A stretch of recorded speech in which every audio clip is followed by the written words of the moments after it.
अगर कुछ समय के लिए तुम अपने आप को शीशे में देखना बंद कर दो और बस अपने रूटीन पर, डेली स्ट्रगल्स पर ध्यान देना शुरू कर दो, तो कुछ महीने बाद जब तुम फिर से खुद को देखोगे तब तुम खुद को पहचान नहीं पाओगे। तब तुम सोचोगे क्या वाकई ये मैं हूँ। लेकिन ये बदलाव सिर्फ शरीर में होता है। मर्द दिखना आसान है लेकिन मर्द बनना मुश्किल। शरीर तो वक्त के साथ खुद ही बन जाएगा, पर असली सवाल ये है कि क्या तुम्हारा दिमाग, तुम्हारा आत्मबल, तुम्हारा कैरेक्टर भी उसी रफ्तार से बदल रहा है। दिक्कत यही है कि हम बाहर से बदलने में लगे हुए हैं और अंदर वही छोटे बच्चे बने पड़े हैं। सुबह उठे, फोन उठाया, रील्स देखी, फिर खाना, फिर बकचोदी, फिर रात भर मोबाइल। दिन, हफ्ते, महीने और साल ऐसे ही निकल जाते हैं और हमें लगता है कि हम ग्रो कर रहे हैं, बट हम लोग खुद ही खुद को अंधेरे में रखते हैं और इस झूठ के साथ बड़े होते जाते हैं। लेकिन एक दिन जिंदगी तुम्हें जरूर समझाएगी, शायद कोई फेलियर, कोई ब्रेकअप या कोई धोखा, कुछ ऐसा जो तुम्हें बदलने पर मजबूर कर दे। और वहीं से असली ट्रांसफॉर्मेशन शुरू होती है। उस दर्द से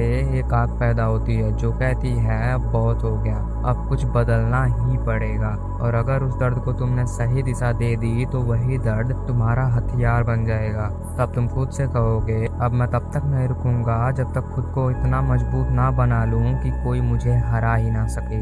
अगर तुम उस इंसान से मिलना चाहते हो जिसने खुद को बदलने की कसम खा ली है, तो या तो वो किसी जिम में पसीना बहा रहा होगा या किसी कोने में बैठे किताबों में खो जाने जैसी मेहनत कर रहा होगा। कभी ऐसे लोगों को गौर से देखना, तुम पाओगे कि उनकी आंखों में सिर्फ फोकस नहीं, एक आग होती है। शायद तुम भी कभी सोचते होगे कोई इतना डेडिकेटेड कैसे हो सकता है, क्योंकि वो इंसान अब दुनिया के लिए नहीं अपने गोल्स के लिए जी रहा होता है। और जब तुम भी उसी रास्ते पर चलने लगोगे तो बहुत से लोगों को तुम पूरी तरह से भूल ही चुके होगे। शायद तुम्हारे पास बहुत कम दोस्त बचे, लेकिन जो बचेंगे वो भी धीरे धीरे छूटने लगेंगे। अब तुम सही रास्ते पर हो तो तुम्हें अकेलेपन से डर नहीं लगना चाहिए, क्योंकि तुम जान चुके हो कि भीड़ में रहकर भी तुमने कुछ भी हासिल नहीं किया। अब तुम्हारा अगला लेवल ये होगा एक ऐसा गोल बनाना जिसे करते वक्त तुम सब भूल जाओ। वो काम ढूंढो जिसे करते वक्त तुम इस पूरी दुनिया को भूल जाओ। और जब तुम उस जोन में पहुंच जाओगे तो तुम्हें खुशी पाने के लिए किसी और की जरूरत नहीं होगी।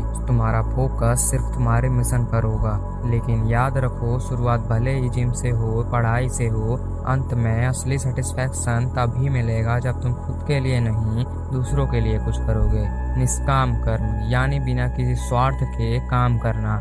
और जो इंसान ये समझ गया वही असली मर्द है, वही असली इंसान।